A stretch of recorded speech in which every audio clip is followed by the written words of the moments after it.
Halo, assalamualaikum. Balik lagi di Gonta-Ganti HP, channel yang HP-nya gonta-ganti, tapi sayangnya saya nggak mau ganti ke HP yang akan saya bahas kali ini. Smartphone dengan layar curve yang paling terjangkau ini sering jadi andalan netizen penganut paham mendang-mending untuk membanting ponsel lain yang saya ulas. Dan saya menilai hegemoni ini wajar-wajar saja karena mungkin pemirsa sudah lama haus akan kehadiran produk yang dianggap memihak konsumen, nggak rakus cari cuan. Padahal brand kalau nggak cari cuan, mau hidup dari mana coba? Setahu saya, cuma ada satu brand yang nggak cari cuan dan jualannya itu makanan. Namanya mie nggak cuan. Tersedia di GoFood dan juga Shopee Food. Oke, jokes aside, balik ke smartphone yang saya pegang. Ini tuh namanya adalah Itel S23 Plus. S-nya singkatan dari super ya, dan dilihat dari namanya yang sudah nyenggol-nyenggol aja, kita harus pintar mencermati strategi numpang beken yang dijalankan oleh brand yang satu ini. So far, rasanya masih berjalan baik ya strateginya, khususnya untuk kalangan penikmat konten gadget online yang masih memimpikan untuk memilikinya. Gimana enggak, 2,3 jutaan sudah dapat layar AMOLED curve dengan in-display fingerprint scanner, 8GB RAM, dan storage 256GB UFS pula. But that's all ya, bagi saya smartphone ini pure jualan looks, layar, dan memori besar. Tidak buruk sih, pasti ada yang butuh, apalagi dengan promo flash sale harganya makin gila, di bawah 2 juta dan juga dapat banyak bonus. Ya, anggaplah itu biaya marketing untuk naikin hype-nya. Namun, dalam pengujian real usage, beberapa temuan saya ini sangat wajib dicatat dan juga diperhatikan. Pertama, performanya ternyata tidak sebagus angka-angka di atas kertas dan juga hasil benchmark. Meski dapat skor Antutu 300 ribuan, skor storage 40 ribuan, dan juga bisa dapat settingan balance ultra dan HD high di PUBG Mobile, nyatanya gameplay jauh dari lancar. Saya udah jarang sih nemu yang kayak gini, yang handphone 2 jutaan tapi PUBG nggak lancar gitu ya.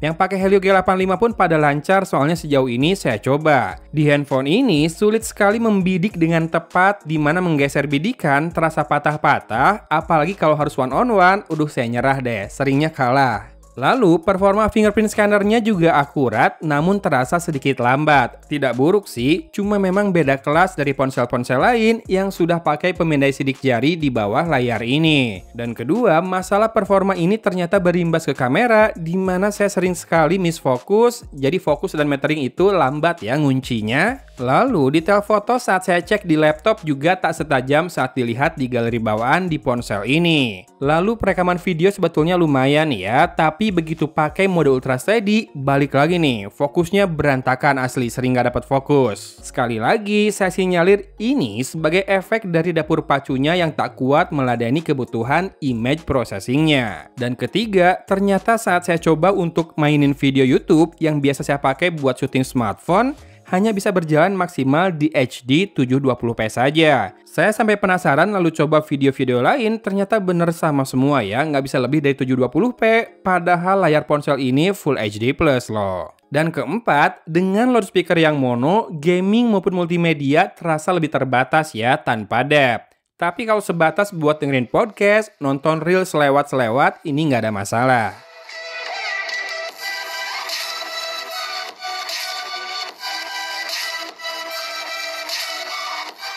Nah gimana? Untuk keempat masalah ini, apakah bisa kamu maklumi? Atau karena udah kesengsem sama looks-nya, lengkungan di tepi layarnya, bahkan mungkin RAM dan storage besarnya jadinya nggak masalah sama sekali? Itu terserah kamu sih. Kalau saya yang dihadapkan pada pertanyaan ini, jawabannya tidak. Saya lebih baik nabung dan tambah budget lalu ikutan flash sale Infinix Zero 30. Semua keluhan di Itel S23 Plus ini terjawab di Zero 30 termasuk adanya jaminan software update ya. Ya, dan semua itu dengan looks yang senada dan juga besaran memori yang sama persis. Sebetulnya di titik ini video ini sudah selesai. Kelebihan dari Itel S23 Plus ya sesuai dengan apa yang netizen gaung-gaungkan. Harga versus semua yang didapat dari sisi looks dan juga kapasitas memorinya. Tapi menarik sih, sampai kapan kira-kira Itel akan bikin hype marketing di jagat maya seperti ini? Dan seperti apa endgame-nya, itu yang harus kita tebak. Mengingat untuk naik kelas rasanya sulit ya,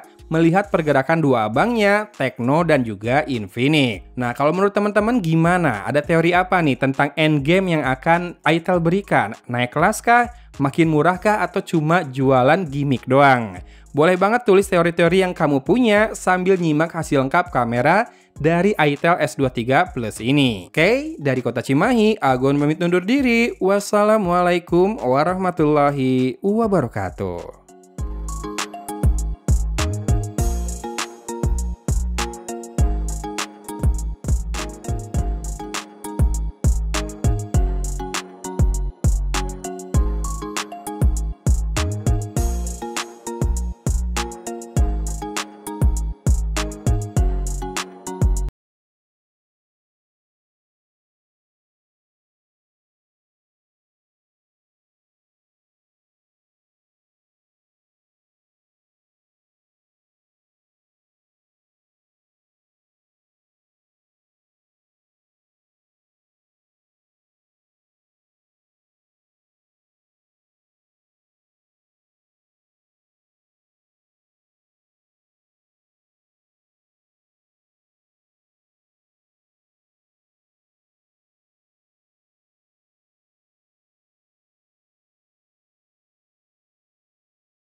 Videonya cuma Full HD 30 fps.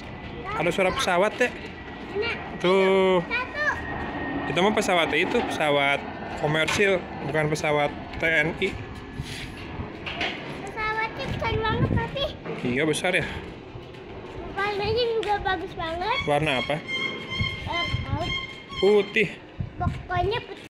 Ultra Steady mungkin lebih nge-crop ya. Atau malah patah-patah bisa jadi kalau keberatan. Nanti lihat aja hasil akhirnya. Bisa jadi di layar sekarang patah-patah tapi hasilnya enggak. Terasa lebih stabil. Membantu sih. Kamera depan Full HD 30 fps juga sama. Ada backlight. Di bimbel ya. Laron. Kok kayak rada beautify ya? Ultra Steady lebih nge-crop. Iya, saya ngerasa ada beautification tetap di rekaman video kamera depan. Ntar, nanti saya cek ya, biarin aja dulu kayak gini. Sambil jalan, sambil muter. Silahkan disimak audionya juga. Segini jernih, nggak bagus, nggak ngerekam suara. Ada suara kereta, suara itunya ya, klaksonnya, dan suara burung.